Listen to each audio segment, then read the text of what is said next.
In October 1942, a German soldier adjusted his scope, searching for Soviet targets across the frozen tundra, and fell dead before he could pull the trigger. Over the next 32 months, he was followed by 428 other German soldiers, all eliminated by the same marksman. German High Command sent their best-trained snipers to find and eliminate this phantom shooter. They expected to encounter an elite specialist from Moscow's sniper school, armed with advanced technology. But the man hunting them had no formal military training whatsoever. He was just a 34-year-old orphaned hunter from Siberia who had spent his entire life tracking animals across the Yakutian tundra. What exactly did Fyodor Okhlopkov see in the frozen landscape of the front that trained German snipers couldn't see? To understand how Fyodor Okhlopkov could do this, you first need to understand the war he was fighting, and more importantly, you need to understand where he came from. June 22, 1941, Operation Barbarossa. 3 million Axis soldiers crashed across the Soviet border in the largest invasion in human history. The Wehrmacht brought 3,600 tanks, 7,000 artillery pieces, and 2,700 aircraft. They were the most advanced military force the world had ever seen, fresh from conquering France in 6 weeks. Their doctrine was blitzkrieg, lightning war, speed, coordination, and overwhelming firepower. The Red Army was catastrophically unprepared. Stalin had purged his officer corps. His troops were disorganized, under-equipped, and still reeling from the shock of the invasion. By December 1941, the Germans had captured 3 million Soviet prisoners, destroyed 21,000 tanks, and stood at the gates of Moscow. The Red Army was bleeding to death, and the casualties were incomprehensible. This wasn't war. This was industrial-scale slaughter. Soviet divisions were being wiped out in days. Entire armies were being encircled and annihilated. The average life expectancy of a Red Army soldier on the front line was measured in weeks, sometimes days. But the Germans had made one critical miscalculation. They had assumed the Soviet Union would collapse like France. They had assumed the weather wouldn't matter. They had assumed wrong. Because as the invasion pushed deeper into Soviet territory, it pushed into environments the Wehrmacht had never experienced. The vast forests of Russia, the endless steppes, and the unimaginable cold. The German army was not prepared for the Russian winter. Their tanks froze, their vehicles broke down. Their soldiers, still wearing summer uniforms, died of frostbite by the thousands. And as the front stabilized in late 1941, the war transformed. It became a brutal, grinding war of attrition, a war where every meter of ground cost hundreds of lives, a war where survival depended not on technology or doctrine, but on endurance, patience, and understanding the environment. This was the war that Fyodor Matveyevich Okhlopkov was drafted into in September 1941. And in the middle of this nightmare stood a quiet man, a man who had spent his entire life preparing for exactly this kind of war, even though he didn't know it yet. Fyodor Okhlopkov was born on March 3, 1908, in the remote village of Krest-Khaljai, in the Tomponsky Ulus region of Sakha Republic, Yakutia, in eastern Siberia. This was not just remote. This was one of the most isolated and hostile environments on Earth. Yakutia is tundra. Temperatures drop to -40, -50 degrees Celsius in winter. The landscape is barren, dotted with tiny communities separated by hundreds of kilometers of frozen wasteland. The main sources of survival were hunting and gold mining. There was no connection to the rest of Soviet civilization. You survived or you died. When Fyodor was 12 years old in 1920, he became an orphan. He had to work to support what remained of his family. He worked as a transport worker in gold mining operations, brutal work in the Siberian mines. He worked as a machine operator on collective farms, doing heavy agricultural labor. But his true calling was hunting. Hunting wasn't a hobby in Yakutia. It was the difference between life and death during the harsh Siberian winters. Fyodor hunted to feed his community. He learned to read the tundra the way most men read books. Before the war, Fyodor participated in marksmanship training through the Osoaviakhim program, the Society for Cooperation in Air and Chemical Defense of the USSR. He earned the Voroshilov Shooter badge for exceptional precision. He was a member of the Komsomol, the Communist Youth League, since 1929. But here's the critical detail. Unlike many Soviet snipers who received formal military training, Okhlopkov was essentially a wild hunter who had to be converted to military combat. When he was drafted in September 1941, 3 months after Operation Barbarossa began, he was assigned to the 1243rd Infantry Regiment of the 375th Infantry Division as a machine gunner. The division was composed primarily of Siberians like him, men who understood cold, men who understood patience. His brother Vasily was in the same regiment. In January 1942, just 3 months after they arrived at the front, Vasily was killed in action, and Fyodor kept fighting. He suffered his first wound in December 1941, shortly after arriving at the front. His second wound came in early 1942. His third wound in mid-1942. His fourth wound in August 1942 was so severe he had to be evacuated to a hospital in Ivanovo. By August 1942, when Okhlopkov was wounded, his division had lost nearly 80% of its personnel in brutal combat against the Germans. Most men would have broken. Most men would have stayed in that hospital bed and never gone back. But in October 1942, after recovering, less than a year after arriving at the front, Fyodor Okhlopkov was sent to the 234th Infantry Regiment, where he was converted into a sniper. Not because he asked for it, because his commanders saw something in him. They saw his reputation as an exceptional marksman.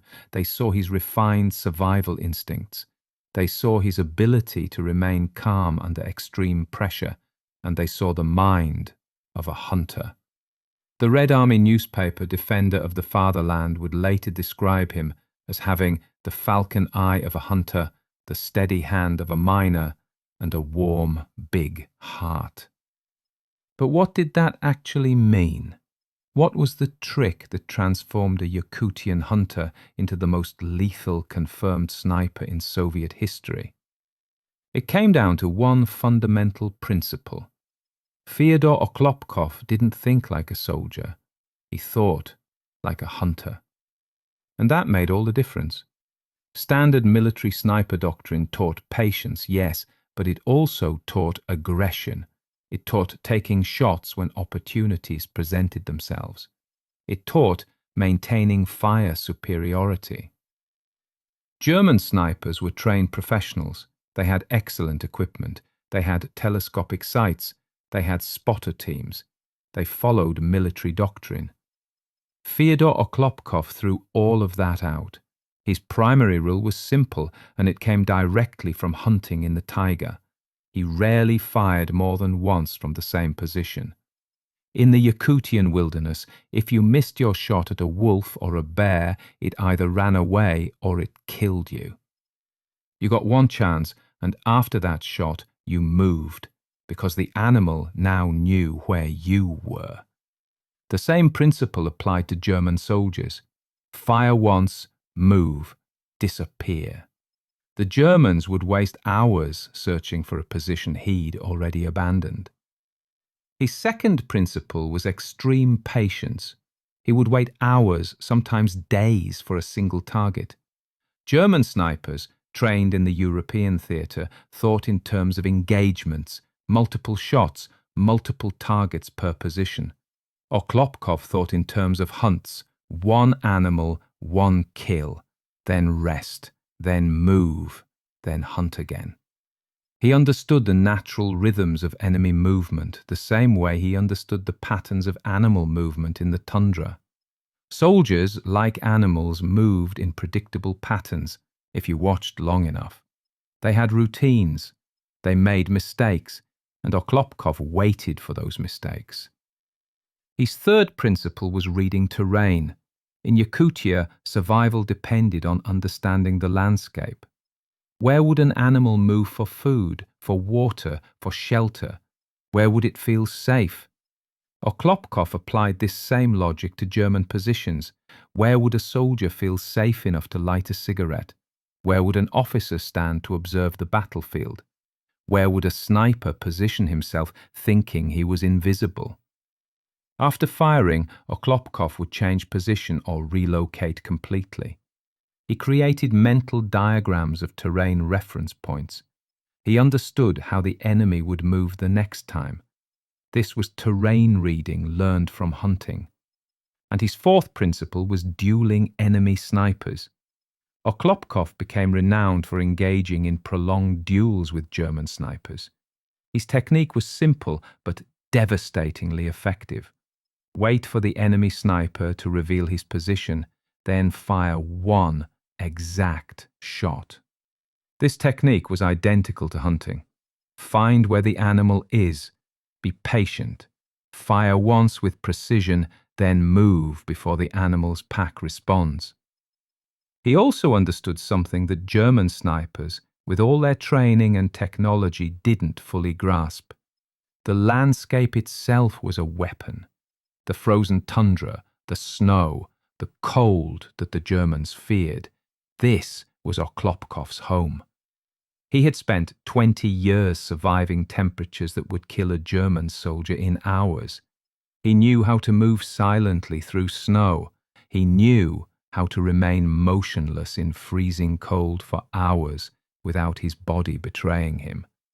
He knew how ice formed, how wind carried sound, how shadows fell across white landscapes. He used rifles, yes, but he was also proficient with anti-tank rifles for penetrating fortified positions and machine guns from his original training. He participated in reconnaissance missions behind enemy lines, using his hunting skills to move undetected through German territory. He created, through simple hunter's logic, something the Germans had no answer for: an invisible, patient, perfectly lethal killing machine. His routine was brutal. He would wake before dawn. He would tell his comrades using the same words he'd used in Yakutia, "I'm going hunting." And then he would disappear into the landscape, sometimes for hours, sometimes for days. An officer reading a map. 300 meters. Crack. A machine gun team setting up position. 250 meters. Crack. Crack. A German sniper scanning the tree line, his scope catching a glint of light. 400 meters. Crack. By the time German soldiers arrived at the position, there was nothing. Just bodies. Just silence. Just the wind. The statistics became impossible. In the period from October 1942 to May 1945, roughly 32 months, Fyodor Okhlopkov achieved 429 confirmed kills. That's an average of 13 to 14 kills per month, sustained over nearly 3 years of constant combat. For context, Vasily Zaytsev, the most famous Soviet sniper immortalized in Enemy at the Gates, had approximately 242 confirmed kills. Lyudmila Pavlichenko, the legendary female sniper, had 309 confirmed kills. Ivan Sidorenko had an estimated 500 kills, but many were unconfirmed. Fyodor Okhlopkov's 429 confirmed kills made him the most lethal confirmed sniper in Soviet history. And those 429 didn't include the 27 additional enemy soldiers he eliminated with machine guns, which weren't counted in his official sniper total. Of his confirmed kills, the breakdown was approximately 410 regular soldiers and officers, at least 5 enemy snipers, at least 2 observers and spotters, and at least 12 machine gun operators. But the numbers only tell part of the story, because the real weapon wasn't the rifle, it was the fear. German soldiers on the Eastern Front began to whisper about sectors where men died without warning, where sentries disappeared, where snipers sent to eliminate the threat never returned. They didn't know his name, they didn't know his face, they just knew that in certain sectors death came silently, instantly, and there was nothing they could do to stop it. Morale in German units facing Okhlopkov's sector began to deteriorate. Soldiers became paranoid. They refused to leave trenches. They refused to expose themselves for even a moment, because they had learned, if you could see the battlefield, the phantom could see you. And if the phantom could see you, you were already dead. German reports from the period describe the psychological toll. Soldiers weren't just afraid of dying, they were afraid of the uncertainty. Being hunted by something invisible, something patient, something that never missed. It broke their minds. This wasn't combat. Combat you could understand. Combat had rules, patterns, tactics. This was being hunted like animals. And humans psychologically are not built to handle being prey. This is the moment when the hunter became important enough to become hunted himself. Reports of the phantom reached German high command. A single sniper eliminating dozens of soldiers, killing trained counter-snipers, disrupting operations across an entire sector. This wasn't just a nuisance. This was a strategic problem. German officers recognized what was happening. One man was tying down resources, degrading morale, and making it impossible to conduct normal operations in his area of influence. The order came down from command. Forget the front line for a moment. Priority number 1 is finding and killing this Siberian hunter. First, they sent their own sniper teams. Elite marksmen pulled from other sectors, men with hundreds of kills, men who had survived years of Eastern Front combat, men who were supposed to be the best in the Wehrmacht. Okhlopkov hunted them. He used their confidence against them. They looked for a soldier. He looked for patterns. He saw their scopes glinting in the cold sunlight. He saw their positions that felt safe to them but were obvious to a hunter's eye. One by one, the counter-snipers died, and the reports stopped coming back. If snipers couldn't kill him, artillery would. The Germans began calling in artillery barrages on suspected positions. They would saturate entire grid squares with high explosive shells, determined to kill him with volume of fire, even if they couldn't kill him with precision. Okhlopkov survived. He would return to his lines and, according to accounts, make dry observations like, "They were loud today," because a man who had survived Yakutian winters and 4 separate combat wounds wasn't going to be intimidated by artillery. The duels became personal. German snipers began taking it as a matter of professional pride. Some volunteered specifically to hunt Okhlopkov once they learned who they were facing. They studied his patterns. They set traps. They used decoys. They employed every trick in the sniper handbook. And Okhlopkov dismantled them using tricks that weren't in any handbook. Because his handbook was written in the Yakutian wilderness, tracking wolves and bears, where mistakes meant death and patience meant survival. The accounts described duels that lasted days. German snipers would identify a sector where Okhlopkov was active. They would move into position. They would wait. And Okhlopkov would wait longer. He would observe them observing him. He would see the tiny mistakes, a shift of position, a moment of impatience, a scope moved a fraction too quickly, and then one shot, and the German sniper was dead. often before his spotter could even identify where the shot came from. The Germans brought in more resources, more snipers, better equipment, dedicated hunter-killer teams whose only job was finding and eliminating Okhlopkov.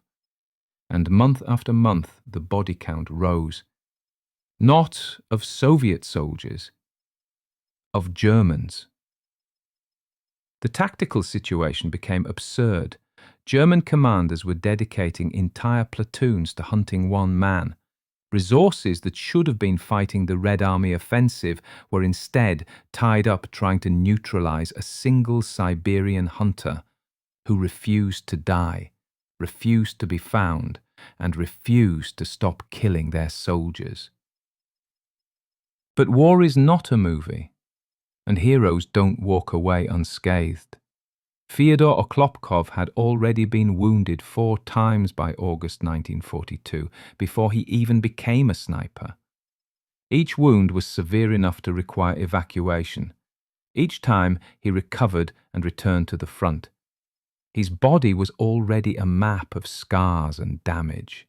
The documents don't record a single climactic duel where he was finally caught. Instead, they record something more realistic and more brutal. A man who kept fighting through multiple wounds, kept hunting despite his body breaking down, kept surviving against impossible odds until the war finally ended. By May 1945, when Nazi Germany surrendered, Fyodor Okhlopkov had survived the entire war. 4 years of combat, 4 major wounds, 429 confirmed kills, and he had lived. On June 24, 1945, he marched in the victory parade in Moscow, and then he was demobilized. The war was over. The hunter went home. But here's where the story becomes tragic in a different way.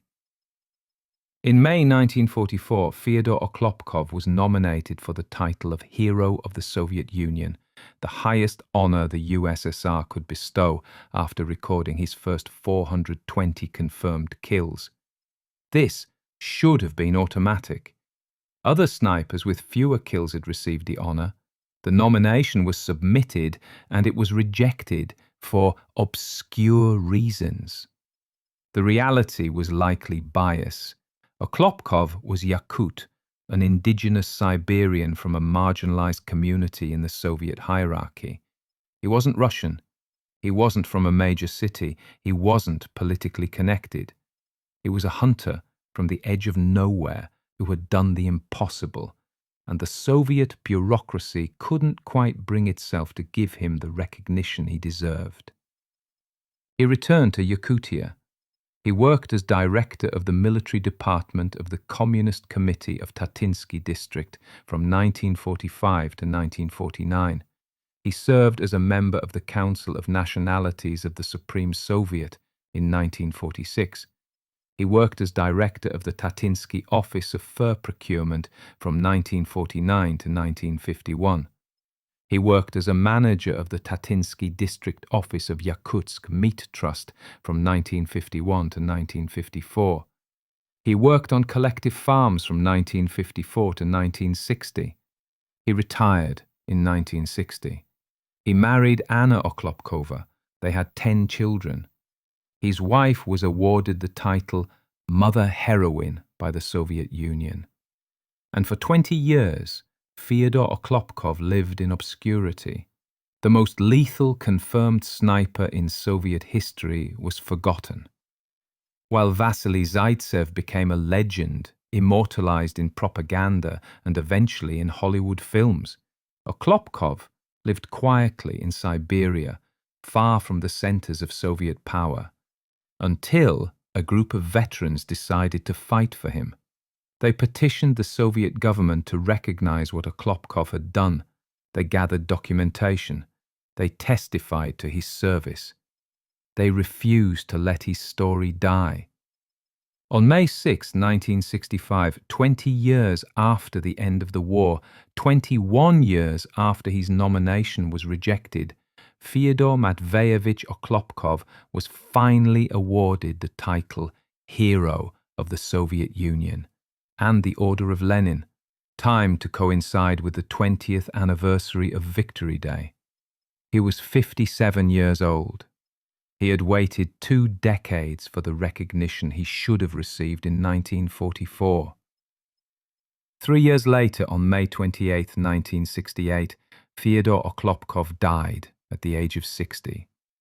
The Yakut newspaper Chirailik wrote that he had been weakened by the many severe wounds he had suffered during the war. The wounds, from 4 separate evacuations, sustained between 1941 and 1942, finally claimed him, not on the battlefield, but decades later as his body simply gave out. And here's the cruel irony. Despite being the most lethal confirmed sniper in Soviet history, Okhlopkov remained largely unknown compared to Vasily Zaytsev, who had fewer confirmed kills. Why? Because Zaytsev had the propaganda value. Zaytsev had the dramatic duel with Major Koenig, whether that duel was real or not. Zaytsev had the narrative. Okhlopkov just had numbers. Silent, undeniable numbers that piled up month after month across 32 months of brutal combat. There was ethnic bias. Okhlopkov was Yakut, not Russian. There was geographic isolation. He returned to Yakutia, far from Moscow and the centers of power. There was the initial rejection of his hero nomination, which may have damaged his propaganda value. And there was his premature death at 60, before modern historiography could rediscover and celebrate his achievements. But the veterans who fought to get him recognized knew the truth. The soldiers who served with him knew the truth. And the Germans who faced him definitely knew the truth. Fyodor Okhlopkov proved something that military academies still struggle to teach, that sometimes the best training isn't training at all. Sometimes the best preparation for war is a childhood spent surviving in the harshest environment on earth. Sometimes the most lethal warrior isn't the one with the best equipment or the most formal education. Sometimes it's the orphaned hunter who learned to read landscapes the way other men read faces, who learned patience while waiting for wolves in -50-degree cold, who learned to kill with one shot, because in the taiga you only got one shot. The Wehrmacht brought 3 million soldiers, thousands of tanks, and the most advanced military doctrine in the world to the Eastern Front. And they lost, in part, because of men like Fyodor Okhlopkov, men who fought with simple logic, brutal patience, and an understanding of their environment that no military academy could teach. When the snow melted and the war ended, Fyodor Okhlopkov went home. He returned to Yakutia. He raised 10 children. He worked civilian jobs. He lived a quiet life. The phantom became a man again.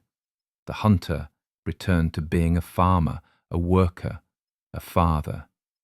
And for 50 years, very few people knew what he had done. Very few people knew that the quiet Yakut man with the scarred body and the gentle demeanor had once been the most lethal confirmed sniper in the largest war in human history. His story is a reminder that the greatest warriors often don't seek glory. They do what needs to be done. They survive. They go home.